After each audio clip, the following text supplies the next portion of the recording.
basically that's what the album is, man. It's experimenting with different sounds and freely at the same time, like, but just like experimenting with different sounds, textures, cultures. I've literally brought in like African drummers and like different people from the Caribbean to play guitars a certain type of way, and experimenting and using my voice and my story to bring it back center. But I just feel like now is the time to really like liberate people through music and offer something to them that nobody else, no other artist is offering. I just feel like now music is kind of getting really, really safe. And every time that happens, I get super bored. It's the same space I was in when I did BG22. And I just want to really sing for people who love vocalists. Like I remember for me, I would buy, even as a kid, I had my mother go buy me Donny Hathaway, Brian McKnight albums. And just because and Boyz II Men CDs, because I loved singing. I loved runs. I loved high notes. I loved all that shit. So, I always try to stay true to that. It hurts me while touring because I got to hit all these high-ass notes night after night. But I do that, you know, people are like, oh my God, Elijah, like, sometimes he does too much. But it's like, I try to appeal to what I would like to listen to and those singers, and I know that they need that. So, yeah, that's what you can expect with the album is live instrumentation, weird sound bending. I call it that too, so it's crazy that you said that. And just, like I said, storytelling. But, you know, this project is more rhythmic than my other one. So it's more of a fun side of Elijah. So there are more up-tempos, more faster-paced mids, as I would like to call it. And I think this is probably my most fun project.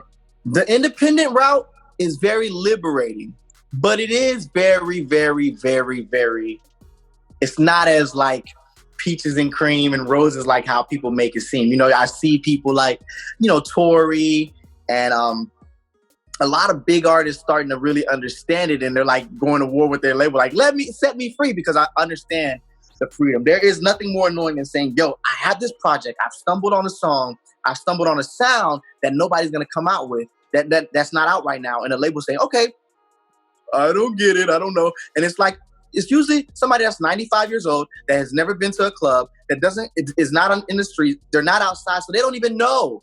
But they're telling you that your shit ain't hot. And you're like, I'm out here. Like, I felt it. I played this in sessions and people have, lost their minds to it. And you're 97 and you telling me my shit ain't popping. It's like, yeah, you might have had that ear in, 1922 when, you know what I mean? But like, right now, I'm trying to tell you there's nothing more frustrating. Then when they finally do say, okay, you might have something, then they go, oh, well, you know what? Bryson Tiller is coming out in a month. So you can't come out till 3 months after that, and now you were scheduled to come out in April, but shoot, the weekend just hit us with a surprise project. So now you have to come out in December. And it's like, I don't want to compete in fourth quarter with Mariah Carey and like Alicia Keys, and you know what I mean? So the cool thing about independent is you have a direct channel to the consumer, which is what we do it for.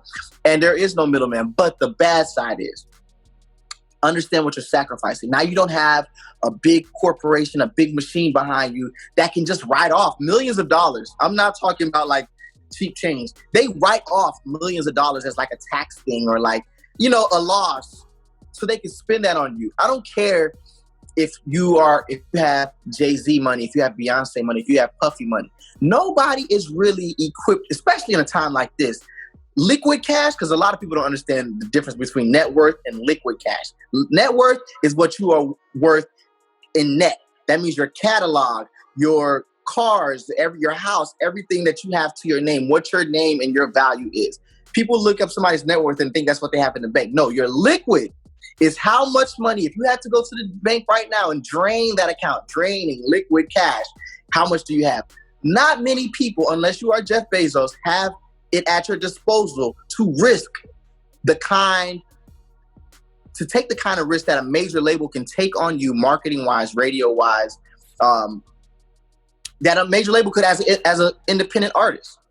What I have learned is the quarantine has given independent artists a leverage, like they've leveled up, because what it's done is these artists who are used to having a big machine behind them, the big machines are shut down. They can't go into the office. And now they're having to do more with less. Whereas independent artists have have been able to turn less into more. So we used to shooting like a quarantine style videos. All our videos been quarantine style. Like for me, I'm looking at people talking about quarantine style. I'm like, oh, that's how I shoot all my videos. This is me and my director, guerrilla style. What y'all talking about? So it's giving us leverage, and I think it's an exciting time to be an independent artist right now.